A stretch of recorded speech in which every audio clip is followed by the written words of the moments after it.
আজকে আমি রান্না করব সাদা সাদা বড় ফুলকো লুচি আর সাদা আলুর তরকারি হিং দিয়ে। তার জন্য প্রেশার কুকারে আমি তেল দিয়ে দিলাম, আর সাথে থাকবে পায়েস। তবে পায়েসের ভিডিও আমি আগে দিয়ে রেখেছি, আর শুধু দেখাবো লুচি আর সাদা আলুর তরকারি। আমি এখানে কুকারে তেল দিয়ে দিয়েছি, দিয়ে দিলাম একটু পাঁচফোড়ন, একটা শুকনো লঙ্কা ভেঙে। নমস্কার, পুতুলের হোম কিচেনে আপনাদের সকলকে জানাই স্বাগত। আশা করি আপনারা সকলেই খুব ভালো আছেন, আমিও খুব ভালো আছি। আজকে আমি তৈরি করে দেখাবো আপনাদেরকে আলুর তরকারি আর হচ্ছে সাদা লুচি, আর সাথে পায়েস থাকবে। তবে পায়েসটা আপনাদের দেখিয়েছি এর আগে, আজকে আর পায়েস দেখাবো না, শুধু আলুর তরকারিটা কিভাবে করছি আর লুচিটা যে বড় লুচি যে বড় বড় করে করব সেটা আপনাদের দেখাবো। তো সাথে থাকবেন, শেষ পর্যন্ত ভিডিওটা দেখবেন।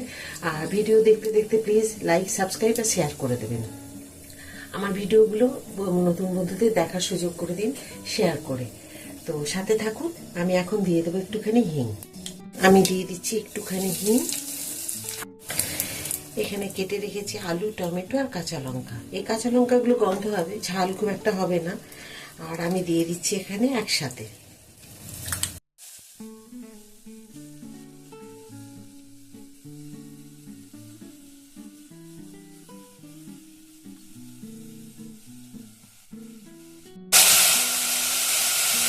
দিয়ে দেবো নুন,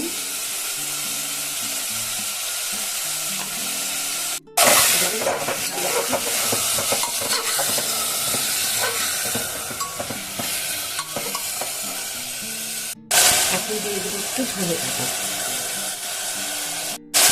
দিয়ে দেবো একটু জল।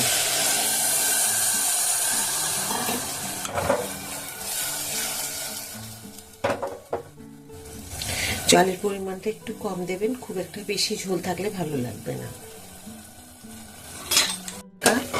ঢাকাটা আমি টাইট করে দিয়ে দুটো সিটি দিয়ে রেখে দেবো স্টিমে।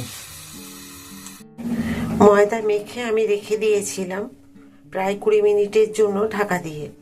এখন খুলে নিয়েছি, দেখুন কি সুন্দর সেট হয়ে গেছে।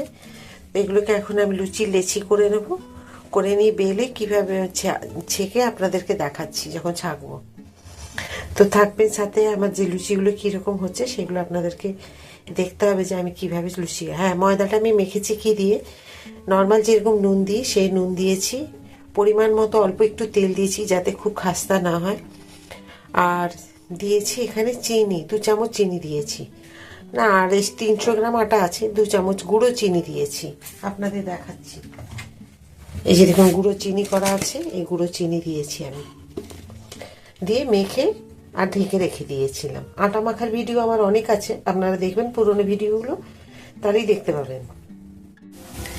দেখুন এত বড় বড় আমি লুচিগুলোকে ভাজছি, কি সুন্দর ফুলেছে।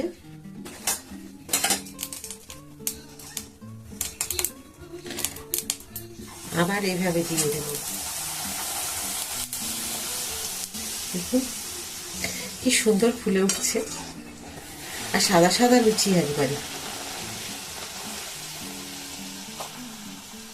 এটা ঢাকাই লুচি নয়, কিন্তু বড় লুচি। এটাকেও এক ধরনের ঢাকাই লুচি বলে, কিন্তু ঢাকাই পরোটা লুচি যেটা সেটা আলাদা। ঢাকাই পরোটা ওটা একদিন আপনাদের দেখাবো কিভাবে করতে হয়, খুব সহজে। কিন্তু আজকে যেটা দেখাচ্ছি মানে বড় লুচি, সেটা দেখুন কি সুন্দর লাগছে দেখতে। দেখুন কি সুন্দর ফুলে যাচ্ছে, ঠিক এইরকম। আজকে আমার সময় হলো না, কিন্তু এই আলুর তরকারি দিয়ে দারুণ লাগে খেতে। দেখুন দেখুন ফুলকো ফুলকো বড় বড় সাদা লুচি আর সাদা আলুর দম আর খেজুর গুড়ের পায়েস কেমন হয়েছে আপনাদের? আশা করি ভালো লেগেছে ভিডিওটা দেখে। আপনাদের একটা লুচি আমি ভেঙে দেখাই, দেখুন কি সুন্দর হয়েছে মুচমুচে। এই দেখুন, এই যেভাবে মুচমুচে হয়েছে, খুব সুন্দর। এই যে দেখুন, মানে ভাঙলেই বুঝতে পারবেন যে কিরকম হয়েছে। এখানেও করে রেখেছি।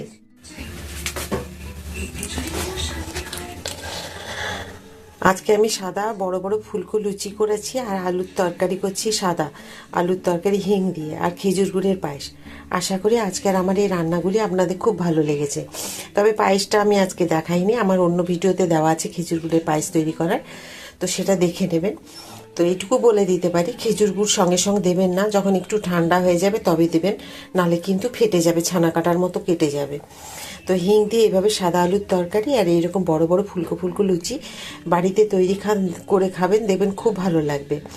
মনে হবে যেন বিয়েবাড়ির খাবার খাচ্ছি, তার থেকেও বেশি ভালো লাগবে। তবে আপনাদেরকে এই ভিডিওটি সম্পূর্ণ দেখার জন্য অসংখ্য ধন্যবাদ। এইভাবেই আপনারা আমার সাথে থাকবেন, পাশে থাকবেন। আর আপনারা সত্যি কথা বলতে লাইক করতে ভুলে যাচ্ছেন, প্রচুরভাবে শেয়ার করে দিন, আমার নতুন বন্ধুদেরকে ভিডিওগুলো দেখার সুযোগ করে দিন। তো এইভাবে আমি যখন লাইক বা সাবস্ক্রাইবগুলো আপনাদের দেখি আমার খুব খুশি লাগে মনে, তখন রান্নাগুলো নতুন নতুন করতে আরও উৎসাহ পাই। তবে চলুন আবার একটা নতুন ভিডিওতে আপনাদের সকলের সাথে আমার দেখা হবে। সবাই খুব ভালো থাকুন এই বলে আজকের ভিডিওটা আমি এখানেই শেষ করছি। নমস্কার।